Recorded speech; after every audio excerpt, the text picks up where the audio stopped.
Young హీరోల్లో తనదైన mark కోసం try చేస్తున్న విశ్వక్ సేన్ కి మాస్ కి కేర్ ఆఫ్ అయిన బాలయ్య కూడా యాడ్ అయ్యారు. విశ్వక్ కి బాలయ్య సపోర్ట్ తో పాటు ఈసారి సినిమా కూడా అంతే పవర్ఫుల్ గా కనిపిస్తోంది. మరి బాలయ్య అండాదండ విశ్వక్ కి బాక్స్ ఆఫీస్ దగ్గర వర్కౌట్ అవుతుందా? విశ్వక్ సేన్ కృష్ణ చైతన్య కాంబినేషన్ లో సితారా, శ్రీకర, ఫార్చ్యూన్ 4 బ్యానర్స్ లో తెరకెక్కుతున్న గ్యాంగ్స్ ఆఫ్ గోదావరి ఈ శుక్రవారం థియేటర్లలోకి వస్తోంది. ఇప్పటికే చాలా కాలం నుంచి ఈ సినిమా రిలీజ్ కోసం అటు విశ్వక్ తో పాటు ఆడియన్స్ కూడా వెయిట్ చేస్తున్నారు. డిలే అవుతూ వస్తున్న సినిమాకి ఏమాత్రం బజ్ తగ్గకుండా ఉండడానికి విశ్వక్ అండ్ టీం ట్రై చేస్తున్నా లేటెస్ట్ గా బాలయ్య ఎంట్రీతో వచ్చిన హైప్ మాత్రం నెక్స్ట్ లెవెల్ కి వెళ్లిపోయింది.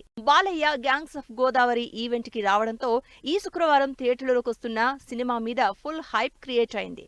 అంతేకాదు స్వయంగా బాలయ్యే సినిమా కొత్తగా ఉంటుందని, పవర్ఫుల్ గా ఉంటుందని ఎష్యూరెన్స్ ఇవ్వడంతో ఆడియన్స్ కూడా ఇంట్రెస్ట్ చూపిస్తున్నారు. అంతేకాదు విశ్వక్ యాక్టింగ్, యాటిట్యూడ్ గురించి బాలయ్య చెప్పడంతో పాటు తన సపోర్ట్ విశ్వక్ కి ఎప్పుడూ ఉంటుందంటూ మాట్లాడిన మాటలు ఈసారి విశ్వక్ కి పాజిటివ్ బజ్ క్రియేట్ చేయడంలో గ్యారంటీగా హెల్ప్ అవుతాయనిపిస్తోంది.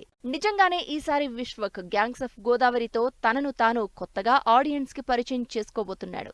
ఇప్పటికే విశ్వక్ సేన్ చేసిన సినిమాలన్నింటిలో గ్యాంగ్స్ ఆఫ్ గోదావరి మాత్రం మైల్ స్టోన్ మూవీగా ఉంటుందని గ్యారంటీగా చెప్తున్నారు ఫ్యాన్స్. అదీ కాక విశ్వక్ కి ఈ సినిమా హిట్ చాలా అవసరం. కొన్నాళ్లుగా ఫ్లాప్లు, యావరేజ్లతో సరిపెట్టుకుంటున్న విశ్వక్ కి కెరియర్ బూస్టప్ అవ్వాలంటే గ్యాంగ్స్ ఆఫ్ గోదావరి హిట్ కావాల్సిందే. సినిమాలో నేహా శెట్టి, అంజలి అట్రాక్టివ్ ఎలిమెంట్స్ అయితే కంటెంట్ మాత్రం విశ్వక్ ని ఎలివేట్ చేసేలా కనిపిస్తోంది. వీటన్నింటికీ తోడు బాలయ్య, ఫ్యాన్స్ ఫుల్ సపోర్ట్, ఇవన్నీ కలిస్తే నిజంగా విశ్వక్ బాక్సాఫీస్ దగ్గర మోత మోగించడం ఖాయమే అంటున్నారు ఆడియన్స్.